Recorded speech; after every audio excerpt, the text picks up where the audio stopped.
시간이 되었습니다. 올려드린 대로 찬송가 나의 영원하신 기억 찬양 드리면서 주일 저녁 라이브 톡 예배를 시작하도록 하겠습니다. 나의 영원하신 기억 통일 찬송가 492장, 새 찬송가 435장, 통일 찬송가 492장, 새 찬송가 435장입니다. 나의 영원하신 기억 생명보다 귀하다. 나의 갈 길 다가도록 나와 동행하소서. 주께로 가까이 주께로 가오니 나의 갈 길 다가도록 나와 동행하소서. 세상 부귀한 일함과 모든 명예 버리고 험한 길을 가는 동안 나와 동행하소서. 주께로 가까이 주께로 가오니 나의 갈 길 다가도록 나와 동행하소서. 모든 골짝 지나가며 험한 바다 건너서 천국 문에 이르도록 나와 동행하소서. 주께로 가까이 주께로 가오니 나의 갈 길 다가도록 나와 동행하소서.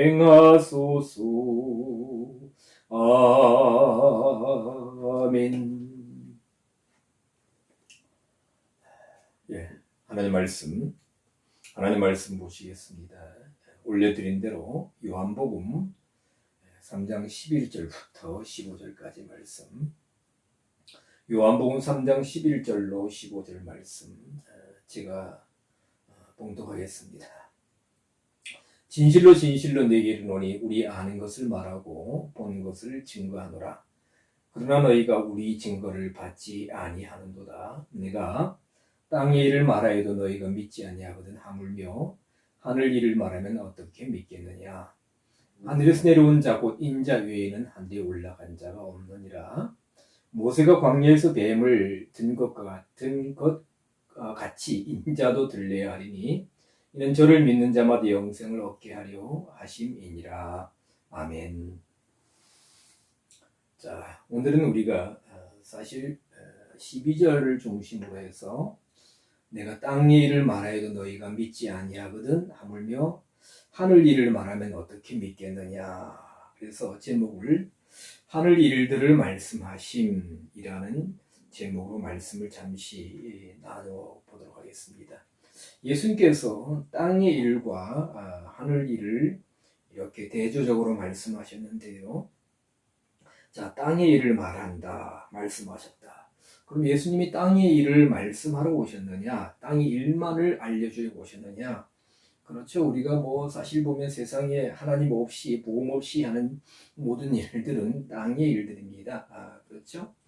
땅에서 잘 되고, 땅에서 번성하고, 땅에서 어떻게 살아가고, 성공하고, 비슷비슷한 얘기지만, 그러나 우리가 성경 전체, 특히 예수님의 복음서를 보면, 예수님은 땅의 일을 말씀하시면서 땅의 일을 통해서 하늘 일을 이렇게 설명하시는 그런 경우들을 보게 됩니다. 우리가 마태복음 13장에 씨 뿌리는 비유, 땅의 일이죠. 그런데 그것을 통해서 뭡니까? 영적인 복음의 또 핵심적인 것을 말씀하시고, 누가복음 12장에 어리석은 부자 이야기라든가, 누가복음 16장에 부자와 나서로의 일을 통해 이 비유를 통해서도 하나님의 복음에 또 깊은 것들을 나타내시고자 함입니다. 제가 사실 제 영상 중에 보면 누가복음 16장의 부자는 믿는 자인가 라는 제목으로 한 16분 정도인가요? 정확히 기억은 안 납니다만은 이렇게 영상으로 남겨놓은 게 있습니다. 혹시 필요하신 분은 말씀하시면 제가 찾아서 보내드리겠습니다. 자, 누가복음 16장의 부자와 나사로 우리가 많은 또 연극, 인형극 많이 보았습니다만은 그 핵심을 알아야 됩니다. 차후에 기회가 있을 때 말씀드리고요. 누가복음 15장의 잃은 양 비유 그리고 탕자 비유 두 가지 비유가 나오죠. 누가복음 15장에 잃은 양을 100마리 근데 그 중에 한 마리 잃었다. 그러면 99마리를 두고 찾아온다. 그것도 하나님의 복음이 깊은 것을 이야기하시고자 하는 하고자 하심이죠. 탕자 비유 두 아들이 있었다. 나갔다. 둘째가 다 탕진하고 돌아왔는데 아버지가 받아주었다. 그것도 뭡니까? 하나님의 마음을 우리에게 알려주시고 하잖아요. 마태복음 25장의 열처녀 비유도 그렇습니다. 다 우리가 등등 보면 많이 있습니다. 자, 그런데 사실 보면 땅 일을 말해도 너희가 믿지 않는다. 하물며 하늘 일을 말하면 너희가 믿겠느냐. 자, 하늘이 뭐냐? 그렇죠? 구약 히브리어로는 하늘을 샤마임 해가지고 이렇게 복수 하늘로 나타내고 있음을 볼 수 있습니다. 자, 여기서 하늘 일을 할 때 하늘에 관한 것이란 의미인데 에프라이노스라고 적습니다. 근데 하늘 위도 천체의 이런 뜻을 가지고 있습니다. 자, 신약 성경에서 하늘 할 때 가장 많이 사용되는 단어는 아마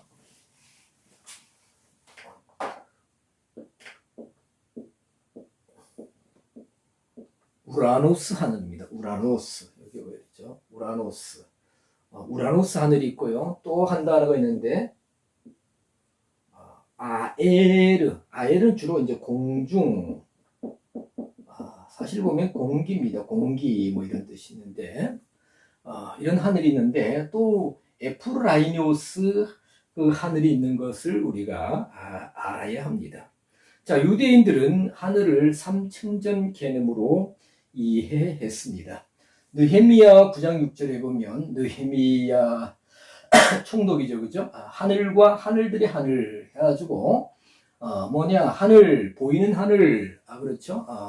대기권 하늘 지상 한 10여 킬로까지 있는 10여 킬로 그 위까지 있는 대기권 하늘, 첫째 하늘, 둘째 하늘은 우주 하늘, 그렇죠? 전 우주의 하늘 확장되는 거죠. 넓은 하늘이죠. 그리고 셋째 하늘은 뭐냐? 삼층천 하늘은 하나님이 계신 하나님의 보좌가 있는 천상 하늘로 생각했다는 것입니다. 그래서 고린도후서 12장 2절에 보면 2절 보면 바울이 셋째 하늘에 내가 이끌려갔다. 14년 전에 어떤 사람이 있는데 자신을 이제 가리켜 말하죠. 셋째 하늘에 이끌려갔는데 그가 몸 안에 있었는지 몸 밖에 있었는지 나는 모르거니와 아버지는 아신다. 내가 셋째 하늘에 이끌려가서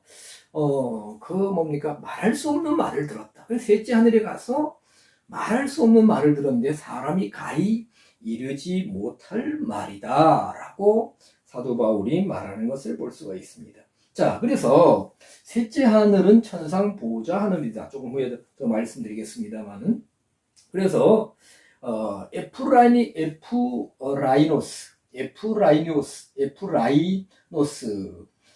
이 하늘을 셋째 하늘이라고 할 수 있습니다. 자, 에프라이노스는 신약 성경에 여러 번 나옵니다. 고린도전서 15장 40절에서는 하늘에 속한 형체 할 때도 나오고요.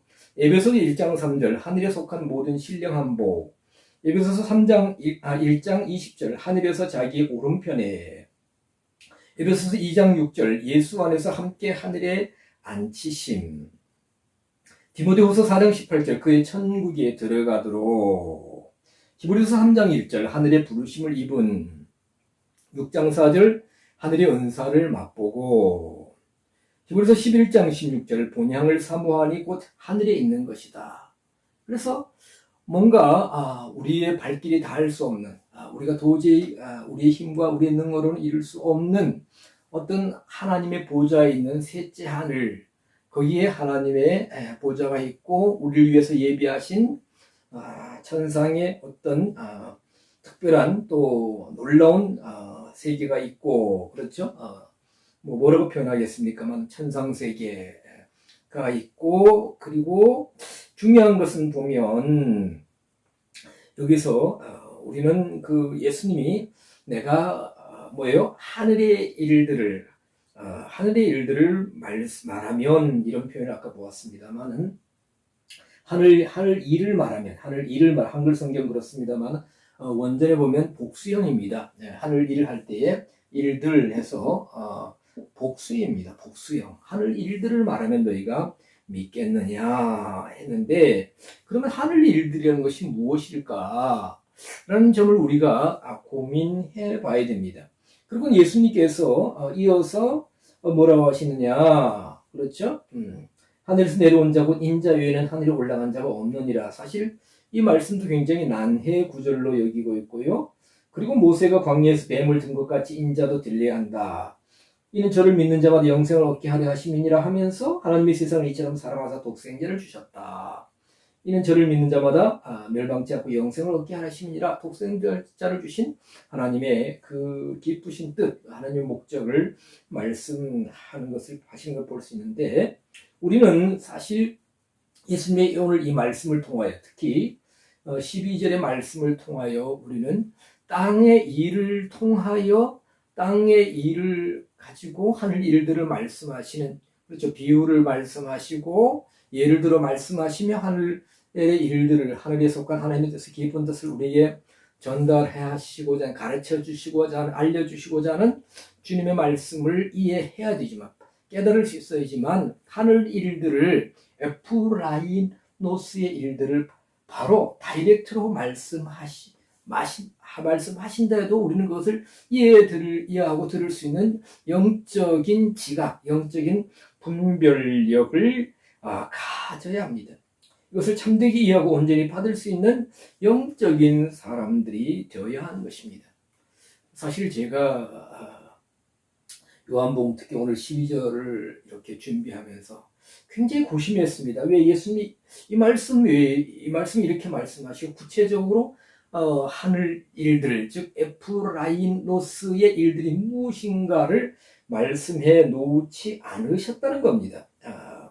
그래서 사실 제가 이제 그 에프라이노스가 쓰여진 용례들을 다시 한번 그전에 정리해 놓은 것이 있었습니다. 그래서 제가 다시 한번 찾아보았고요. 아까 말씀드렸던 고린도전서 15장 40절, 에베소 1장 3절 20절, 또 에베소 2장 6절 쭉 여러 용례들을 살펴보면서 나름대로 어떤 감동 안에서 에프라이노스의 하늘들의 이 일들은 바로 이것을 말씀하신 것 같아 라고 적어서 말씀을 좀 이렇게 정리해서 오늘 드리게 된 것입니다.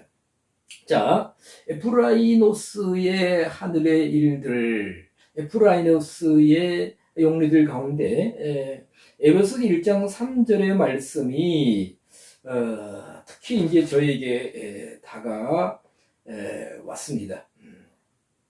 자, 에베소 1장 3절을 보면,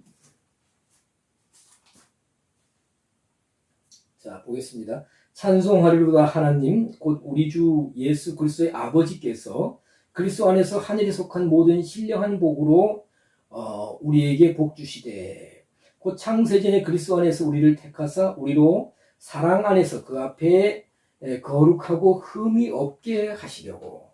에베소서 1장 3절로 4절이죠.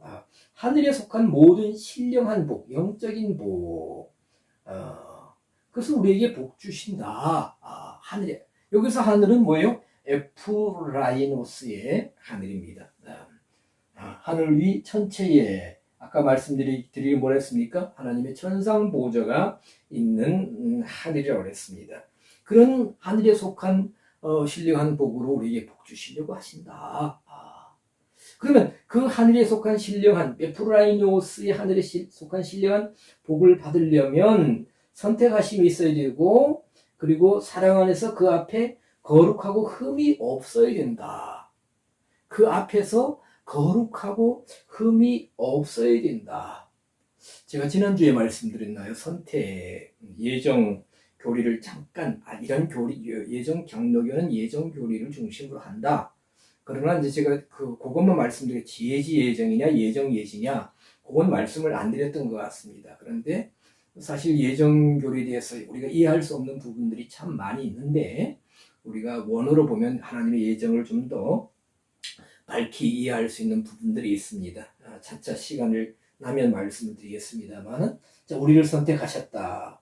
그리고 그 앞에 거룩하고 흠이 없게 하시. 그러니까 에프라이노스의 하늘에 하늘에 속한 복을 받으려면 우리가 거룩하고 흠이 없어야 된다. 그런 말 그리스도로 말미암아 우리를 하나님의 아들로 삼으신다. 5절에 그 기쁘신 뜻대로 우리를 예정하사 예수 그리스도로 말미암아 자기의 아들들이 되게 하셨으니, 거룩하고 흠이 없어야 에프라이노스의 하늘의 복을 받을 수 있고, 에프라이노스 자꾸 발음이 잘 안 됩니다만은, 그래야 하나님의 아들이 그리스도 말미암아 하나님의 아들이 된다. 그렇죠? 아들을 하면 성경에서는 상속자를 의미합니다. 자, 그래서 보면 우리가 거룩하고 흠이 없어야 된다. 거룩과 흠 없음.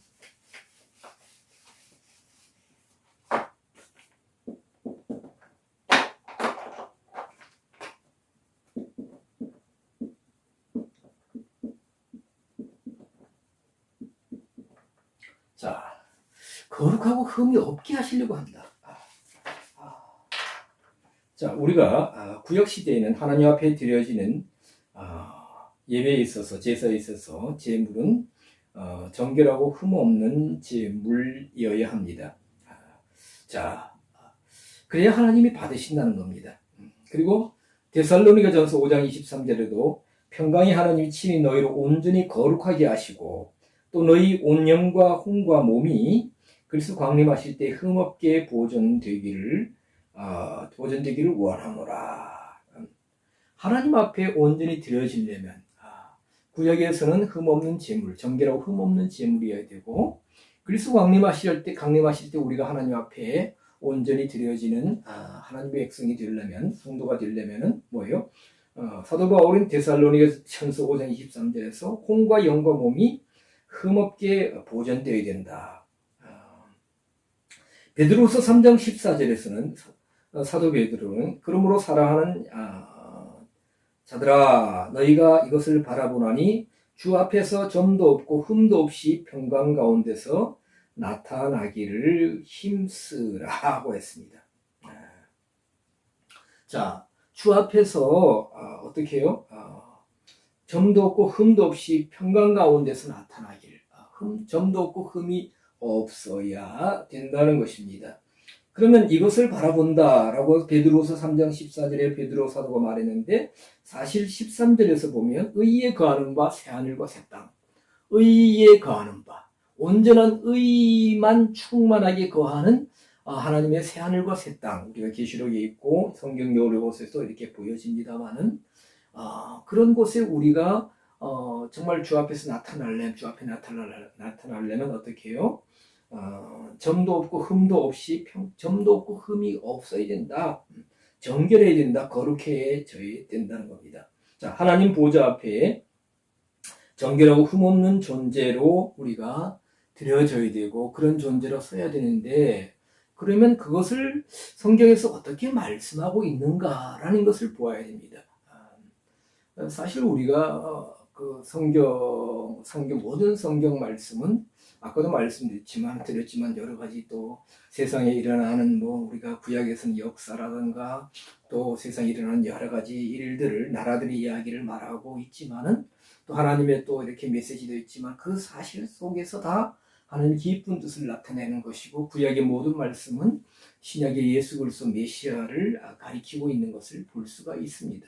신약에 와서도 예수님은 사실 아까도 말씀드렸지만은 뭐 땅의 일들 비유를 많이 말씀하시고 또 여러 가지로 말씀하셨지만 다 뭡니까?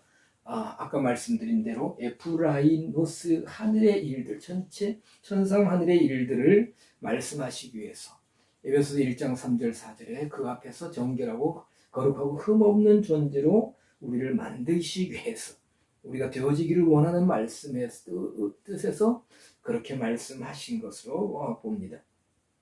자, 그래서 이런 하나님의 보좌 앞에 우리가 정결하고 흠없는 존재, 그것이 아까 뭐라고 했어요?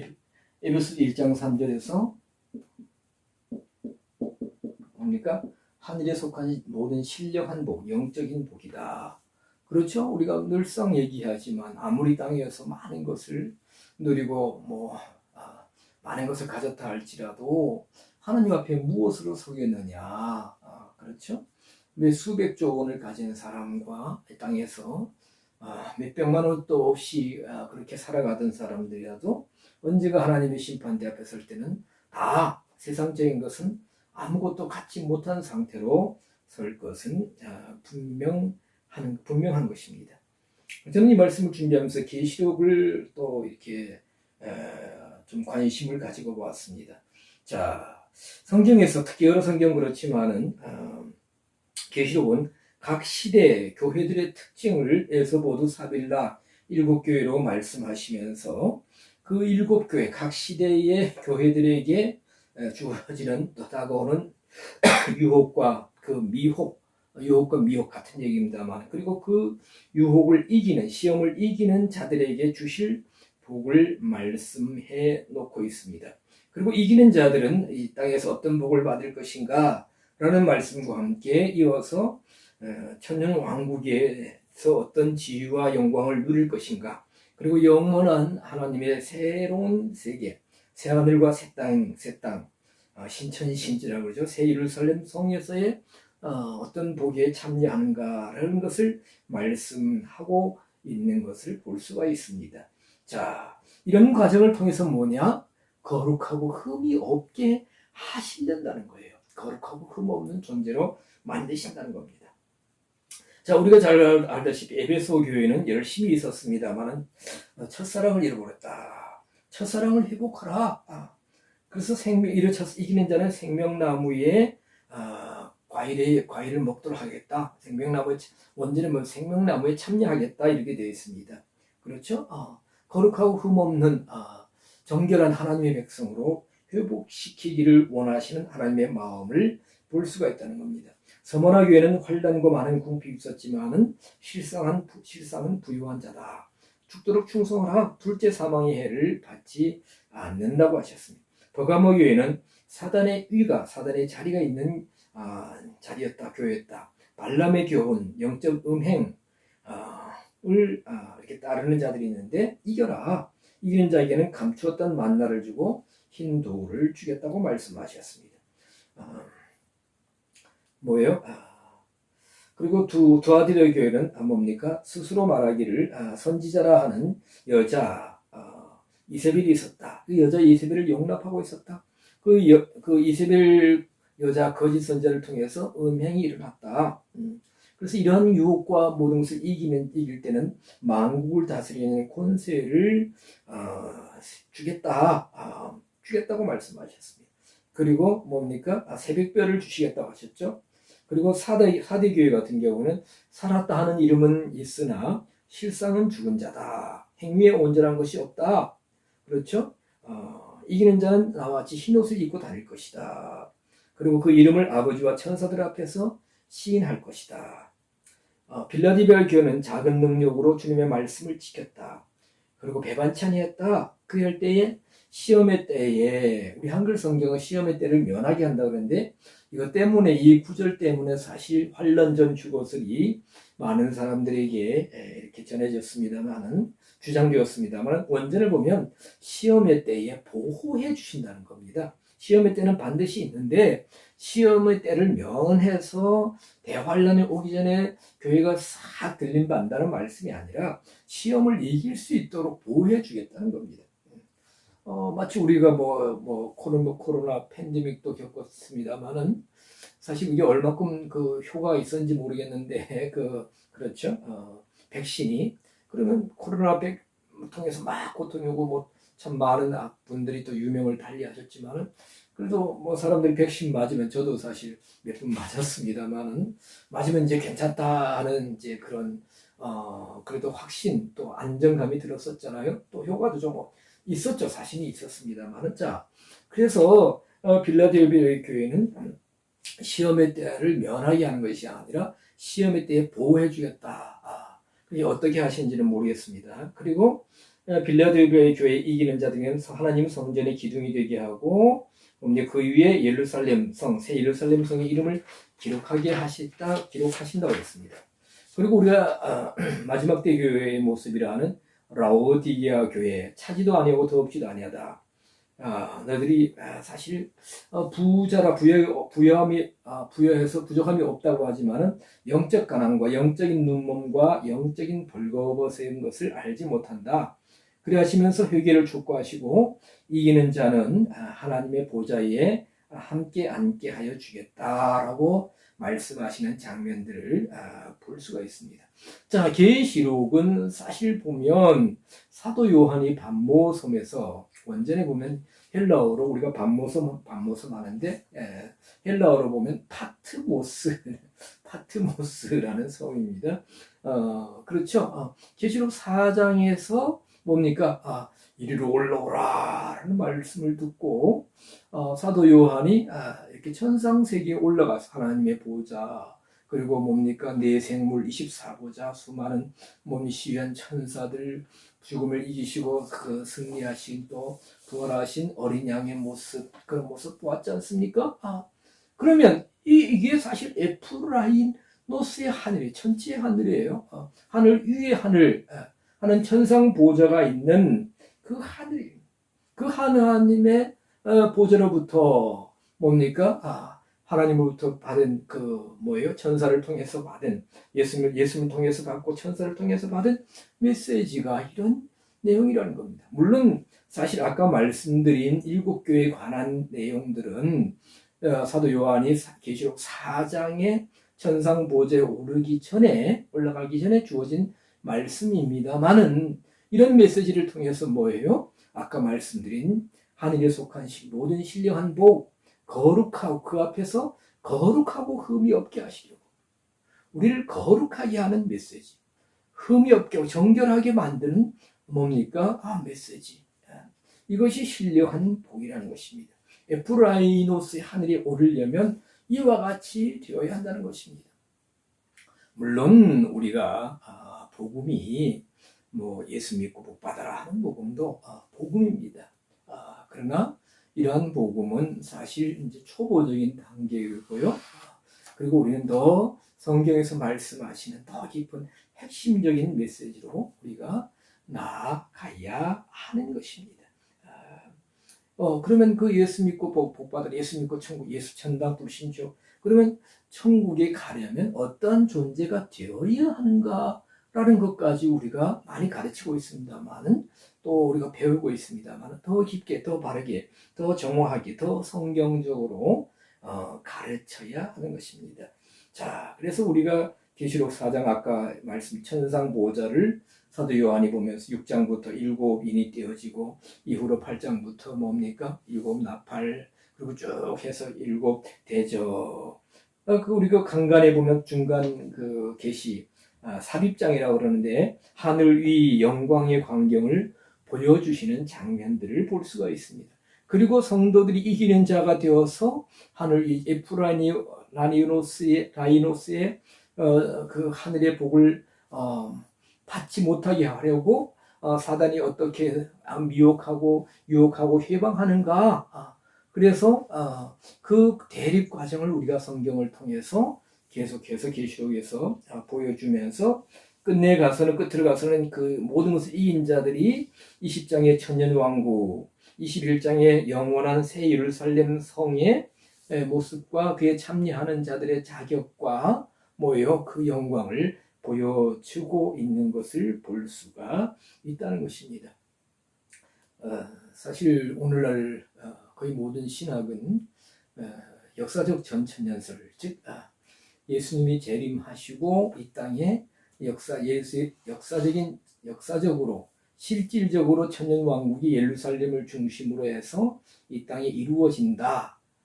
문자적인 천년왕국을 말하는 역사적 전천년설을 거의 이제는 믿지 않습니다. 그리고 뭐예요? 교회 시대부터 예수님 재림하실 때까지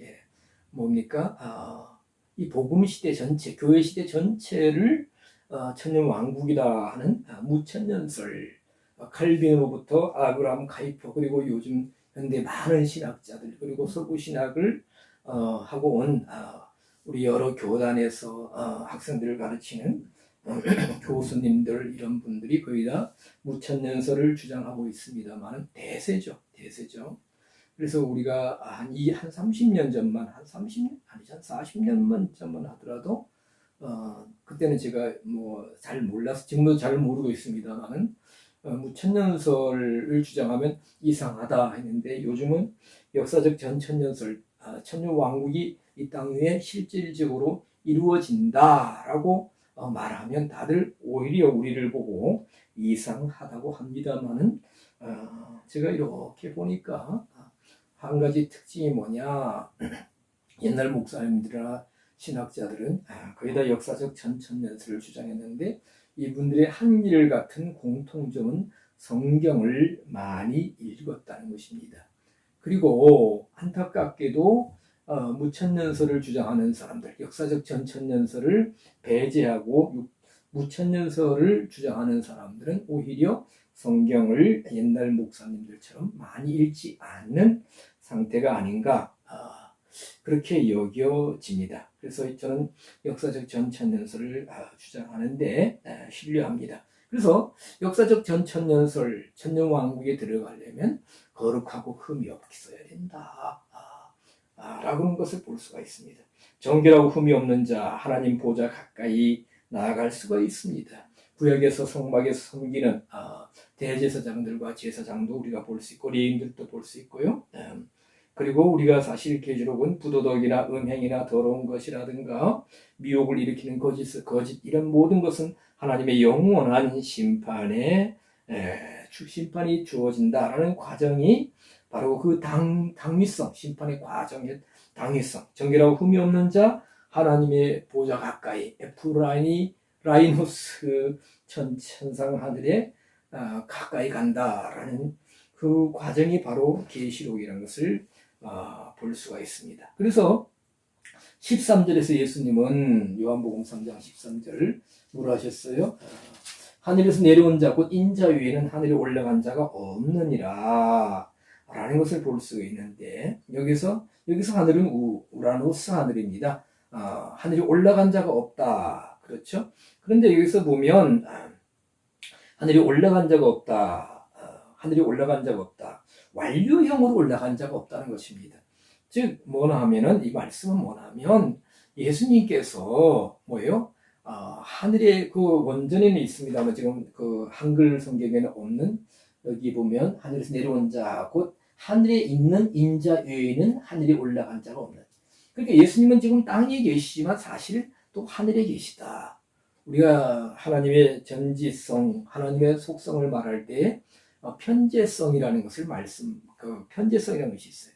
어디나 다 계시다, 다 계신다. 여기도 있을 수 있고 저기도 있을 수 있다. 땅에 있을 수도 있고 하늘에 있을 수 있다. 동시에 계실 수 있다. 우리가 이해가 안 되죠. 그 편재성을 어디나 다 있을 수 있다. 그런데 그것을 이제 오해하면 안 됩니다. 하나님은 이렇게 이런 여기도 있다, 저기 있다. 그래서 돌 속에도 있다, 풀 속에도 있다. 그런 의미는 아니라고 우리는 알 수 있습니다만, 지금 예수님이 말씀은 뭐냐면, 지금 내가 땅에 내려와서 지금 너희들에게 말하고 있지만 내가 지금 사실 하늘에 있는 것이다. 하늘에 있으면서 땅에 있다. 그런데 하늘에 올라간 자 했는데 완료형으로 올라갔다는 겁니다. 완료형, 즉 완료형이라는 것은 그 해석을 어떻게 하냐면은 뭐예요? 그 어떤 동작이 완료되어서 그 영향이나 결과가 지금 효과가 나타난다는 것입니다. 그 영향을 끼친다는 거예요. 효과가 나타난다는 거예요. 그래서 하나님 천상 보좌 에프라이노스 셋째 하늘까지 그 하늘에 올라갔기 때문에 있었기 때문에 그리고 올라갔기 때문에 늘 가실 수 있는 예수님 시공간을 초월하시는 분이기 때문에 그래서 하나님께서 말씀하시는 그 바를 말씀하시고자 하는 바를 정확히 받아서 정확히 이렇게 받아서 그렇게 우리에게 바르게 증거하신다 이거예요. 그 말씀을 가지고 내려오셨다는 거예요. 그 말씀을 가지고 바른 말씀을 가지고 오셔서 너 지금 증거하고 있다. 아무도 나처럼 그렇죠. 예수님 제가 아니라 예수님이 자신처럼 하나님 보좌 가까이 가셔서 하나님으로부터 직접 말씀을 받아서 너희들에게 전한 사람은 아무도 없다. 완료형 이런 말씀입니다.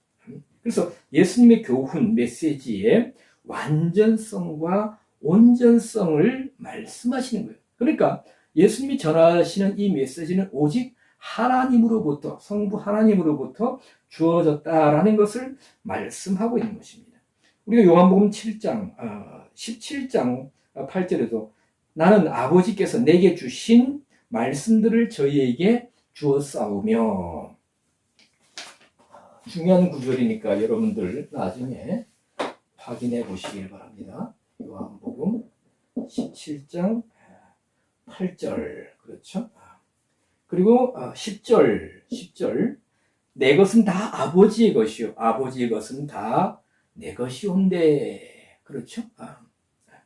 요한복음 17장 14절 내가 아버지의 말씀을 저희에게 주었사오매 이렇게 한글 성경은 말씀하고 있습니다. 그래서 그냥 여기 13절 한 절만 뚝 떼어서 하늘에서 내려온 자고 인자 외에는 하늘에 올라간 자가 없느니라 이 말씀은 보면 이해가 좀 이렇게 안 되는데 앞뒤 말씀과 연관시켜서 말씀드리면 바로 이와 같은 의미다. 아까 말씀드린 것처럼 내가 지금 여기 있지만은 예수님 여기도 계시고 하늘에도 계시고 전체 에프라이노스 하늘에도 계시고 그렇죠?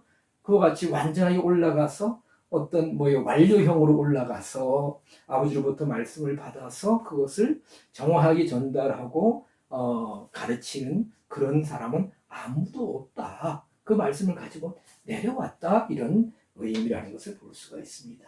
자, 그래서 오늘 우리가 13절을 중심으로 12절을 중심으로 해서 하늘 일 에프라이노스 하늘들의 일에 대해서 말씀드리면서 바로 흠이 없고 거룩하고 흠이 없게 하시려는 말씀이다 라는 것을 중심으로 해서 말씀을 드렸습니다.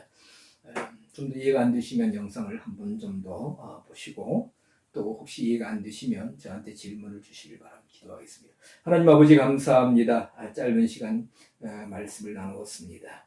하늘에 속한 모든 신령한 복의 의미가 무엇인지 정말 우리가 온전히 깨달아 알 수 없지만 그 앞에서 하나님의 보좌 앞에서 하나님 앞에서 거룩하고 흠이 없는 존재로 그리함으로 우리를 하나님 앞에서 그리스도로 말미암아 자기 자신의 아들들로 삼으시려는 하나님의 깊은 의중을 우리가 이해할 수 있기를 원합니다.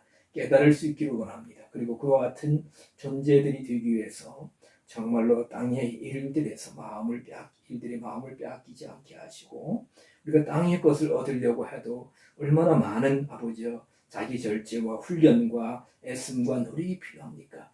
영원한 하늘에서 셋째 하늘에서 누릴 영원한 복락을 위하여 우리가 정말로 달려갈 수 있는 우리가 되게 하여 주시고 계시록에서 7교회를 통해서 말씀하시는 우리를 정말로 이기는 자가 되게 하시고자 하는 하나님의 그 깊은 뜻을 이해할 수 있는 그리고 그 말씀을 붙들고 나아갈 수 있는 우리를 영적인 아버지와 거룩과 영적인 정결로 영적인 흠없는 존재로 말씀과 성령을 통해서 끊임없이 채찍질하고 또 연단할 수 있는 우리 모두가 될 수 있도록 날마다 말씀으로 우리를 이끌어 주시옵소서. 모든 말씀 감사드리옵고 우리 주님 예수 그리스도 이름 받들어 기도드리옵나이다. 아멘.